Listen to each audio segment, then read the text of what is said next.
everybody, it's Emily at ARG Schooling, and today we're going to talk about everything I read in November, but from least favorite to most favorite.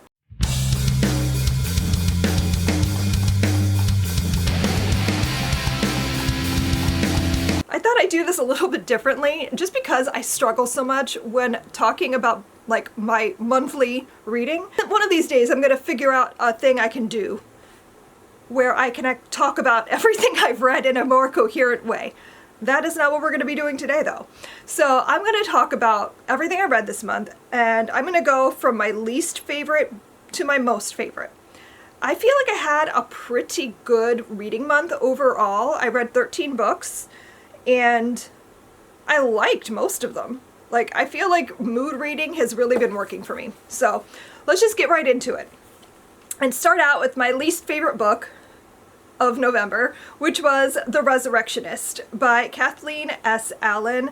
This was an ARC I got from NetGalley, and I loved this cover so much, and I love the concept so much.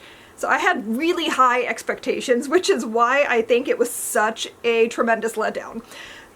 I'm not going to call this a bad book by any means. I gave it 3 stars. I did finish reading it. This was not a DNF. I mean, so points for that. But it was definitely not what I wanted it to be. My biggest issue with this book was that it felt unfinished and like rushed. By the end of the story, it was just like too much happening, and then it just abruptly ends. And the twist at the end did not make sense, I don't think, to everything that happened in the rest of the story. So this is a book about a girl who is living in Victorian England. I think it's like the 1880s. And she is the daughter of this renowned surgeon physician. And he has been dabbling in the arts of resurrection. And she is fascinated with medicine. She really wants to be a surgeon. So you know right there, that's like one of my favorite tropes. And so I was really excited to read a story like that. I was expecting something in line with Anatomy, a Love Story, but that is not what I got. So she starts to figure out her father's resurrection stuff after he's died, and things go haywire. Concept was the strongest part of this. The actual how it works out, not so much. I felt like the characters were all underdeveloped. There's like one main character in this book who his role is just servant. He is always there though, and he's in every major scene. And like, he has no personality. We don't know anything about him. I don't know what he looks like. I don't know anything except that he's there. And I felt like that was weird. But like all of the characters were very surface level. It just wasn't what I wanted. So I gave this 3 stars because I did complete it, but I definitely wanted more out of it. My next least favorite book, next up on the list, would be If Looks Could Kill by Julie Berry, which I'm going to say was my biggest disappointment, or my second biggest disappointment, just because it's a Julie Berry book. And to be fair, I've only read one. But I loved Lovely War so much that my expectations for everything she writes is like way up here. This was another one of those, like, it sounds really good on paper, but not so great in execution. This is a story about Jack the Ripper, and we're combining the Medusa story with Jack the Ripper, which, like, on paper sounds great. I didn't like it that much though. It wasn't bad by any means. Like, again, I gave this 3.75 stars. I think I might dock it to like 3.5 stars, but like, I didn't hate it. I just found it to be a little bit tedious because the story wants so much to be a fun romp, but it like gets good and then it just like fizzles. And then it gets interesting, and then it just fizzles. And so you have these like moments that were really good, and then everything else was just sort of blah. And I really don't remember the majority of what happens in this book. And I read it at the beginning of the month, but like, it's already gone. So this was another ARC I really had high hopes for, but it was just fine. The next one on my list is Demon Song by Kelsey Yu. This is a book I got in my Nightworms, and I was immediately intrigued. So I went and looked up the audiobook and found out that one of my favorite audiobook narrators, Natalie Naudus, is the narrator, so of course I had to listen to it. I really liked the audiobook. I would definitely recommend this as an audiobook because there are a lot of Chinese words in Chinese language in the story, and reading with your eyes, unless you are fluent in Mandarin Chinese, I don't think you're going to be able to follow what was happening. It just sounds so much more authentic to my ears. So I'm glad I listened to the audiobook, plus Natalie Naudus is amazing. This is a story about a girl who is living with her single mother. She's been with her mother through all these different relationships. They're always moving. They never stay in one place. And now they have moved from America to Beijing, which is where her mother is from, and been abandoned by the boyfriend that moved them there. And he has taken their passports and stuff. So they're kind of stuck. And so she ends up moving into this opera house. And they're working there as maids. And there's more to the opera house than meets the eye. And so there's like there's the whole lore with the opera house, and there's a lot to do with singing in this book and the way the magic works. And I have to say, this was really interesting. Like, I thought this had so much potential. I kind of wish it was longer.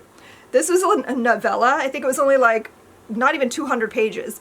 And I felt like I wanted a little bit more story, but honestly, whenever I read a novella, I often find that I wish there was just a little more. And I definitely felt that with this, because there was a lot of really interesting tangents where I felt like we could have done some more stuff and gotten a little more meat in the story. But as it is, it's a solid novella. It was interesting. I was invested in the story. I just wanted a little more from it. And so I gave that 3.75 stars. Next, I want to talk about The Death of Jane Lawrence by Caitlin Starling. I don't quite know yet how I feel about this book. I'm still thinking about it. And I'm going to stick with my rating being a 4 because this had a lot of things that I liked about it, but it was also one of those books that I was in it while I was reading it, and then as soon as I was done with it, it just like floated out of my head. I can't really tell you a whole lot about this one because I don't feel like I remember it very well, which is so weird because I really liked it while I was reading it. This is a story about a woman who wants to get married to this man out of pure convenience. Like, she knows that the spinster's life is not for her, and she's getting to an age where she needs to get married, but she doesn't want to have a relationship. She wants to be married for, you know, societal benefits, basically. And so she chooses this man. She tells him, I want to get married, but I don't want to be in a relationship with you, but I'll work for you. I'll be your secretary. I can assist you. He's a doctor. And so he's like, yeah, we can make that work. And so there's a lot of stuff going on in this book that I know was interesting while I was reading it, but like I don't remember it, which is really annoying. So I don't know what that says about me or what that says about the book. I know a lot of people love this author. This is the only thing I've read by them. I am interested in their other books. I think I have an arc of their newest release, but I haven't read it yet. And now I'm kind of nervous too, because like, is it going to be the same situation? Am I going to be like really invested and then forget it entirely? I don't know. But I did give this a 4, so I don't know what to tell you. Next, I read another arc. I read Split the Sky by Marie Arnold. And this is one of those books that I feel like I'm going to be thinking about for a very long time. I kind of want to read it again because it was so different from what I was expecting. I thought this was like a hard-hitting contemporary story about a sundown town in Texas, and it was. But it was also speculative fiction, which I had no idea going in. This was an arc that I got because I thought the cover was really pretty. And again, I thought hard-hitting contemporary is generally the kind of YA fiction I really enjoy, so I wanted to read this. And I was not expecting the speculative twist. So this is a book about a girl who lives in Texas, in this town where it's kind of segregated, and she lives in the black part of town with her family, but she goes to school in the white part of town. She goes to this elite private music academy, and she's a cellist, and she's very talented, and she just wants to get through, finish school, and start her career. That's like her focus. But a lot of her friends want her to get more involved in activism, and she just doesn't see the point, because in her mind, there's nothing she can do to fix anything. She just wants to get through this experience of being in this small town so she could go someplace where she'd have less racism, you know, like New York City or something. But there are all these like protests and things about like integrated apartment complex being built in the in town, in the white part of town, and a lot of people are protesting that. She also has visions. They call them flashes. This is the aspect of the story that is speculative. She gets visions. And apparently this is a hereditary genetic thing passed down to her from her mother and her grandmother. And she gets these glimpses of the future. And a lot of the time it's just little things. Like she might see an argument she's going to have with a friend, or she might see like her father getting fired from work, you know, things like that. Nothing serious generally. But then she gets a vision of somebody getting shot. And this is not the usual kind of vision. And when she tells her grandmother about it, her grandmother's like, you can't change this. You might want to change it, but you can't, because this is going to change everything. This has to happen. It's sad, and I'm sorry that this has to happen, but we need this catalyst to make change in our society. And so she's grappling with this vision the whole book. I'm not going to tell you any more than that, because I feel like I'd be like verging into spoilers, and I do think this is definitely worth picking up. This was a really interesting story, but I do feel like the author was trying to do too many things. There was a lot of side story that I don't know that we needed to get the idea of what's happening across. Like, I feel like we could have gotten that with a little bit more streamlining, because there's just so many things. And she's touching on a lot of ideas and topics, which I don't think is a bad thing necessarily, but I do think it got a little bit convoluted, because the main story is so good and so intriguing. And I really enjoyed it. I thought this was excellent. I gave this 4 1/4 stars. Then I want to talk about Verity Vox and the Curse of Foxfire by Don Martin. I've been really curious about this book for a while. I've been in a witch's mood. I've been reading a lot of witchy things. And so I was really curious. They had it at my library, so I went and picked it up. And I ended up getting the audiobook because the print in the physical copy was very small for a book that I thought was middle grade. It's actually more YA. This is like one of those perfect bridge books, I think, for those younger YA readers who are getting too old for middle grade but aren't really ready for some of the older YA yet. This is a story about a witch.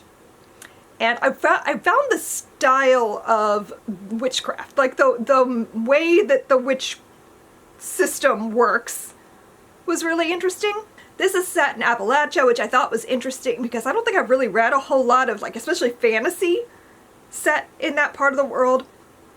And I really enjoyed the audiobook because the narrator did a really good job with accents and voices. Again, I don't know how to talk about this because I don't want to say I don't remember it, but I don't remember it that well. Which, again, is this me? I've been sick a lot this month, so maybe this is me. But I remember enjoying it a lot in the story. Like, I was invested. I was really curious. I'm still going to read the next book because I want to know what happens. I want to know how the story continues, because I thought the idea of the villain and the curse that this town is under and the way the system of magic works. All of that was really interesting, and I'm really curious what the author does next, because I follow him online too, so I find him to be an interesting person, and I'm very excited to see what he does with this, because I think it has potential to become something. I feel like I need more though. Next, I'm going to talk about a book, the only nonfiction I read this month, Burnout: The Secret to Unlocking the Stress Cycle. This is by Amelia and Emily Nagoski.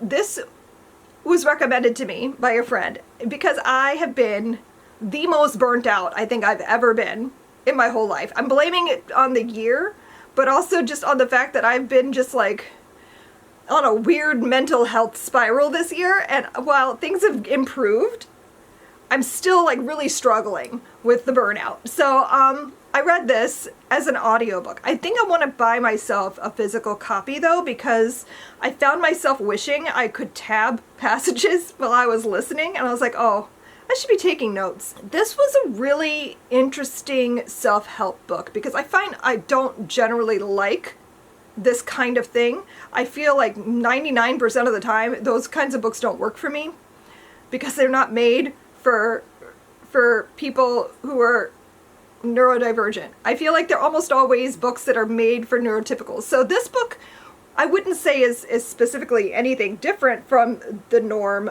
but it is written in a way that resonated with me. They talk a lot about how burnout affects women specifically. Like, this is a book for women, by women, who understand what we're dealing with and how the patriarchy and all of those things are affecting our levels of burnout, and how we can break that cycle of stress. And I found it to be really interesting, and I do feel like it was helpful. I do want to, like I said, get a copy and like go back and read it again, highlight some things, make some notes, come up with a more like a plan, because like I found it helpful, but like I need more. I probably need therapy, but this is better than nothing. So I'm definitely going to reread it. And I gave this 4 stars. Next, I want to talk about Nettle and Bone by T. Kingfisher. I have been curious about this book for like a good year now. I feel like all of my friends have read it, and I hadn't picked it up yet. I didn't have a lot of experience with T. Kingfisher's writing. The only things I'd read, I think, were the Twisted Ones, I think is the name of the book, that I read a few years ago and just thought was okay. And I read What Moves the Dead, which I did like. So I've been very curious because I don't know. Fantasy doesn't always work for me. But I wanted to try this because like I know everyone who's read it has loved it.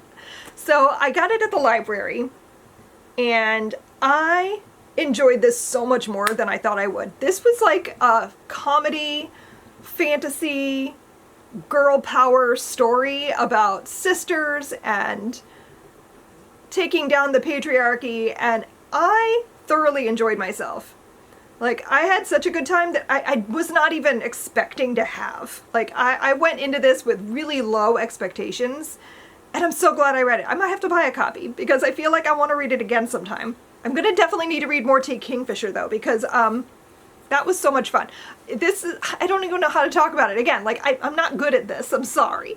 But this is like a fairy tale about a princess who has to save her sister from this curse that she's under because of her husband, who is the prince and now becoming the king. And so like she's on this like quest, and she has a bone dog that she's resurrected. He's made of bones, and he's so cute. I love Bone Dog. She meets all these different people on her journey, and it's just like this great little found family set up with all these different... It was so fun. Definitely recommend, and definitely gonna read more. I gave this like 4.75 stars. Let's get to my 5-star reads. So, first up, I'm gonna talk about The Knife of Never Letting Go, but I'm only gonna touch on this briefly because this was a reread. My husband has been reading books recommended by me, 1 book a month all year, And this was his November book, and he's already read the second one, and he's waiting for me to get another credit so I can get him the third audiobook. So this is the first book in the Chaos Walking trilogy. I've read it before. I've always loved it. This is one of my favorite trilogies. I'm going to be reading the other two books in December, so I can discuss them in full with him. But this is such a good, like, set-up book to get you into this world where we're with this group of people. We're living on this planet, this like colony planet, and on this planet you can hear and see the thoughts of men and animals, but not women. And they call it the noise, and it's very chaotic. And we're following a character who has lived in this little town called Prentice Town his whole life, and he's the youngest person in Prentice Town. They're all men. There are no more women. He believes that the women were killed by the same germ that affected them to have the noise, and he is about to come of age. And he escapes the town, and he learns all these new things along the way. He makes friends with this girl. He's never met a girl before. He does not know how to react to the fact that she has no noise, but she could hear and see his noise. And it's very, like, an interesting dynamic with them. He has a dog named Manchi, who is, like, the most precious. And he talks. And he says things like, "Pooh, Todd." It is adorable. But I love this book. I love it so much. I'm so glad I got a chance to reread it. I'm excited to reread the rest of this trilogy. Next 5-star I read was What Hunger by Catherine Dang. This was a book that I got in Nightworms, and I had been really curious about it because I don't generally like cannibalism stories, but I've been wanting to try to find a good one. I've been wanting to read something that I really enjoyed, and this one sounded like it might be for me because it's an immigrant story. And I love stories about immigrants and immigrant families. And this is a story about a girl whose parents came to America from Vietnam during the war. They were able to become refugees and get to America. And they don't talk about their life before coming to America. Like, the children don't know, like, almost anything about why they left Vietnam besides the war. And so this is, at its core, a story about generational trauma and how that generational trauma can affect people down the line. Especially when it's like kept internalized and you don't find a way to deal with it besides just like pretending it didn't happen and not talking about it. And of course there's cannibalism in this, but it's done in a really interesting way. I found the story very intriguing. Again, I would definitely recommend the audiobook because there's a lot of Vietnamese, and I was never have pronounced any of those words correctly at all. So I'm glad I had the audiobook to get me through that.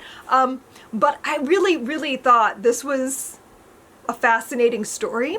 If you enjoy stories about immigrant families and you like stories about trauma, this would be for you, I think. So I gave that 5 stars. I read both of the Max Kinderspion books again this month. I reread them both to work on a project for Build Your Library. Max in the House of Spies and Max in the Land of Lies. These are some of my absolute favorite middle grade. I thought these were so well done. I've raved and raved and raved about them, and you guys have heard me talk about them, so I'm not going to go into much detail here, but I will say, like, even better on a reread. So, yeah, can't wait to share my project with you guys, because I just want to force everyone to read this series, but it's a World War II story about a boy who becomes a spy for the British intelligence and where that takes him. And it's really, at its core, about understanding propaganda and how it can affect people and how it can make people do and believe things that most of us would not expect that we would ever do or believe. And so I think it's a really, really important story to read, especially right now. Can't recommend it enough. Now let's talk about my favorite book of the month. My favorite book in November was Slewfoot by Bram. I've been wanting to read this, again, for ages. I feel like everyone's read it but me, and it gets recommended everywhere, and I really wanted a book that felt like listening to the new Florence and the Machine, Everybody's Scream album. I wanted a book that felt like that. So that was like the quest I was on this month, is to find a book that felt like that album. And for me, Slewfoot hit all the notes that I wanted it to hit. This is a book about witches. This is a book about a woman coming into her power and defying everything that has been set up against her. This is a story about finding yourself in a world where everything's set up against you. If you struggle to read books where there is just a lot of awful patriarchal crap happening to women, then the first half of this book is going to be rough for you, and you'll want to DNF it possibly, but I want you to continue anyway, because the last third of this book was so freaking good that I was cheering and yelling and oh my god, it was so good. It was so good. I need a physical copy of this. I really want to read it again with the physical copy, because I feel like I'll get so much more out of it on a reread. But this was so freaking good. This was just everything I wanted in a story about witches. It kind of reminded me, okay, if you've seen the movie The Witch, the A24 movie, The Witch, it kind of reminded me a lot of that. It's set in the 1600s. It's very Salem witch kind of situation, but with actual witchy stuff happening. And I loved it with my whole heart. I want to buy it. I need my own copy. I listened to this as an audiobook, and that was a great experience, by the way. I thought the narrator was fantastic. So I definitely need to read it again, though. So I'm going to have to buy myself a copy. But that is my favorite book of the month. So that is everything I read in November. What did you read? What was your favorite book of the month? I would love to know. Thanks so much for watching, and I will see you guys in my next video. Happy reading. Bye.